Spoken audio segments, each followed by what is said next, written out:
Mumpung Anda yang dititipi, cepat ditunaikan. Sebelum itu dicabut, dititipkan pada yang lain.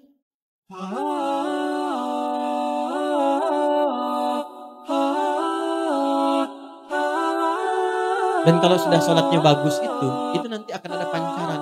Di antara pancarannya sudah bisa gemar berbagi.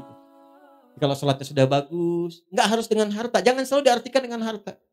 Berbagi perhatian, berbagi ilmu, berbagi petunjuk pada kebaikan. Makanya setelah sholat, lanjutannya infak. Wa mimma razaqnahum yunfiqun. Infak pun masih latihan juga. Jadi begitu Anda banyak memberi, berbagi, bukan memberi ya, berbagi. Maaf ya, dibagikan. Kenapa dibagikan? Karena Allah titipkan. Jadi yang dibagi itu titipan Allah, bukan punya Anda. Bukan punya saya. Mumpung Anda yang dititipi, cepat ditunaikan. Sebelum itu dicabut, dititipkan pada yang lain. Itu cara bacanya. Dari mana taunya bahwa itu bagian orang lain bukan kita? Maka lihat kebutuhan kita itu seperti apa dalam sebulan. Ada anak, ada istri, kan? Atau sebaliknya istri, ada suami, ada anak. Ada siapa lagi? Bagaimana kebutuhan sebulannya? Berapa banyak yang dibutuhkan? Keluarkan dulu, simpan dulu. Lalu setelah itu, kalau kita sebut bagian dari kelebihan, apa rencana-rencana masa depan yang paling dekat? Atau yang jauh, itu yang kita sebut dengan tabungan. Kalau sudah terpenuhi itu, lebih dari itu hak orang lain yang Allah titipkan lewat kita. Nanti disebutnya infak. Infak itu banyak nanti. Kan infak pertama untuk keluarga. An-Nisa ayat 34. Infak kedua untuk kerabat terdekat nanti. Seperti orang tua. Orang tua itu bukan dizakati, tapi diinfaki. Dalilnya mana? Al-Baqarah ayat 215. Yas'alunaka madza yunfiqun. Mereka bertanya padamu Muhammad sallallahu alaihi wasallam, apa yang harus diinfakkan? Qul ma anfaqtum min khair. Kalau mau infak kata Allah yang terbaik. Jangan engkau enggak suka lihatnya saja dibagi orang. Ada di Al-Baqarah ayat 267 sampai 269. Wala tayammamul khabitha minhu tunfiquna walastum biakhidhihi illa an tughmidu fi. Jangan kasih orang benda yang kamu lihat saja sudah enggak suka. Ya, jangan masukin kotak infak. Keadaan uang yang Anda lihat aja udah nggak suka. Ini lecek, di bank aja nggak diterima, masukin aja kotak infak. Misalnya, nah, jangan seperti itu. Itu langsung dapat penolakan dari Allah. Kalau sudah ada yang terbaik, yang bagus, maka kepada siapa diberikan? Lil walidain, orang tua. Orang tua tuh memang nggak pernah minta di lisannya. Tipikalnya begitu. Tapi kadang-kadang kode kerasnya itu sering muncul lewat sikap. Itu harus pandai dibaca. Alhamdulillah. Nah, mama cekap teh jagong oge ya. Oh, berarti kemarin makan jagung. Segera kirimkan berasnya. Ya, oh, pengen mangga. Tadi ngalangkung ke Kosambi. Ini raos pisan ketinggalan. Cepat ke Kosambi. Apa yang disebutkan cari. Kalau memang bisa didapatkan. Kalau ada kelebihan harta yang Allah titipkan, orang tua 9 bulan lebih 10 hari dikandung, dirawat-rawat, diberikan ASI. Kalaupun Anda sukses kata Allah, jangan bangga dulu, bukan karena kerja keras Anda. Mungkin itu tangisan ibu Anda yang sering berdoa kepada Allah. Minta anaknya jangan seperti saya ya Allah. Mungkin itu keluh keringat ayah Anda yang dulunya ke sawah, serabutan, minta sama Allah, ya Allah, tinggikan derajat anak saya. Jadikan dia lebih nyaman. Gak apa-apa saya begini ya Allah, yang penting anak saya nyaman tidurnya. Kuliahnya tinggikan, sekolahnya tinggikan, berikan derajatnya. Makanya ketika Anda tumbuh dan sukses, bahkan sukses, itu yang pertama diminta oleh Allah dan diperintahkan berdoa mensyukuri itu dengan mengarahkan doa pada orang tua.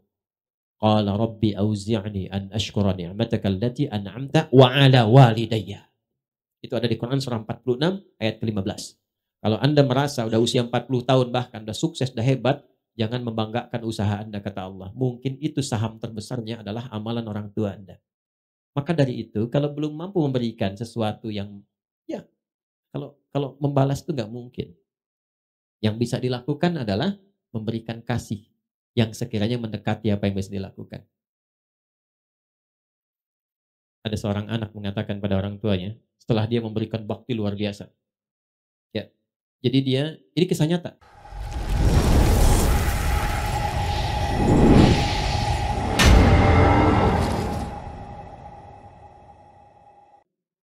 Saya tuh dulu waktu 90-an tuh masih banyak buku-buku bagus tuh. Sekarang tuh sudah nggak banyak maknanya gitu ya. Semua dicetak aja gitu. Ya, dulu tuh berkualitas buku-buku, banyak kisah-kisah orang soleh, 40 kisah orang-orang soleh, banyak sekali. Ada seorang ayah sakit, dirawat oleh anaknya, sampai luar biasa maksimal. Disuapin, seperti diperlakukan ayahnya itu, seperti diperlakukan saat ia kecil. Ya, ke toilet, diantarkan, dibersihkan kotorannya, macam-macam lah. Sampai satu kali anaknya komen, "Alhamdulillah ayah, aku telah bisa membalas jasa-jasa ayah, perawatan, seperti ayah telah merawat saya waktu kecil." Apa jawab ayahnya? "Tidak nak, belum sampai kamu kepada level itu." Kenapa ya? Karena aku merawat kamu dulu, supaya kamu hidup. Sedangkan engkau merawat saya sekarang, untuk mengantarkan pada kematianku. Ya, makanya nggak akan bisa, balas orang tua tuh nggak akan bisa. Kalau nggak bisa balas, minimal bahagiakan. Jangan sakiti lah. Kalau nggak bisa ngasih, minimal jangan sakiti. Wala taqul lahuma uffin. Kata aja udah nggak boleh, bentak nggak boleh. Udah dikandung berat, nggak pernah dilepas, dikasih ASI, dirawat-rawat, disayang-sayang, dicium, dipeluk, bangun malam, bangun, capek, lelah. Udah dewasa bentak-bentak. Ente siapa? Hah? Gak malu Anda sama Allah tuh. Di belakang keluh kesah, ada yang tega menggibahkan ibu bapaknya. Ya, ada yang tega memaksa memberikan warisan, ada yang mempolisikan bapak ibunya. Anak kurang luar biasa itu ya. Saya nggak punya kata-kata untuk melukiskan itu tuh. Kita doain, doain supaya dilembutkan hatinya, balik, tobat, baik. Ya, ya saya nggak pernah mengajarkan untuk berbuat yang kotor. Ya, saya nggak pernah mengajarkan untuk mencela orang. Minimal kita doakan. Kalau ada orang mengaku belajar dengan saya, mencela orang ini itu, saya tidak mengakui itu belajar. Ya, kita itu belajar untuk memperbaiki diri. Sebelum memperbaiki orang lain, perbaiki diri pribadi. Jadi itu gambarannya ya, gambaran keikhlasan itu pancarannya adalah amal soleh. Latihannya lewat apa? Lewat amal-amal yang Allah berikan kepada kita. Di salat, infak, ya, lil walidain. Setelah orang tua siapa? Wal aqrabin, kerabat dekat. Nah, jangan sampai Anda infak jauh-jauh keluar sana, ternyata anak kakak sendiri kurang perhatian. Anak bibi masih harus disantuni. Dilihat. Wal yatama, anak yatim. Wal masakin, orang miskin, wabnis sabil, orang yang kesulitan dalam perjalanan. Nah, perjalanan itu macam-macam. Ada yang di jalan, ada yang tafsirannya beasiswa yang keluar butuh bantuan dan sebagainya. Ya, ada yang SPP-nya belum bayar sehingga jalan sekolahnya terputus. Nah, itu maknawinya banyak sekali. Perhatikan itu. Nah, nanti di luar itu ada lagi yang tinggi juga seperti fisabilillah, babnya banyak. Nah, yang pokok apa? Zakat. Itu kalau udah berlatih, coba latihan ya. Ada orang-orang yang kalau ba'da subuh tuh suka keluar tuh. Coba deh ikuti itu. Itu tuh Masya Allah. Ginilah, besok tuh Jumat. Gak usah banyak-banyak lah. Ya, 1.000, 2.000 atau 5.000, siapkan aja untuk infak. Tapi saya minta nih, Anda keluarkan dengan tangan Anda sendiri. Banyak di jalan tuh. Atau sekitaran Anda. Cari betul-betul kualifikasi orang yang memang memerlukan itu. Yang sudah sepuh keliling, panggul-panggul dengan keringatnya itu. Jualan donat, jualan ini, jualan itu, jualan macam-macam. Dekati. Terima kasih Pak. Mohon maaf, ini ada titipan loh, titipkan lewat saya. Memang gak banyak. Cuman tolong doakan aja Pak ya. Saya diberikan kesehatan, kebaikan. Anda berikan, itu perhatikan bagaimana yang keluar di lisan mereka. Mudah-mudahan Acep sehat. Dipastikan rezeki berlipat. Keluarga, itu tuh mahal sekali. Mahal. Dan itu bisa menambah motivasi Anda untuk besok berangkat lagi. Coba sesekali deh mendapatkan doa dari orang-orang seperti itu. Itu mustajab sekali. Nah mungkin usaha Anda sukses itu dari doa orang-orang seperti itu. Bukan karena hebatnya Anda, karena kan yang punya rezeki Allah. Bagaimana Allah bisa menggerakkan semua rezeki itu dekat dengan Anda? Jangan dikira mudah begitu saja. Kalau cuma begitu, Korun lebih jagoan. Korun tuh mengatakan, komen pertama Korun yang di-dislike oleh semua generasi setelahnya, walaupun diviralkan. Apa dia katakan? Ini karena ilmu saya. Maka Allah nggak suka. Diadakanlah likuifasi, ditenggelamkan, dilumat ya dengan tanah sekalian, dengan semua harta-hartanya. Gitu. Jelas ya? Halo, kenapa ini jadi sedih begini? Paham ya? Masya Allah.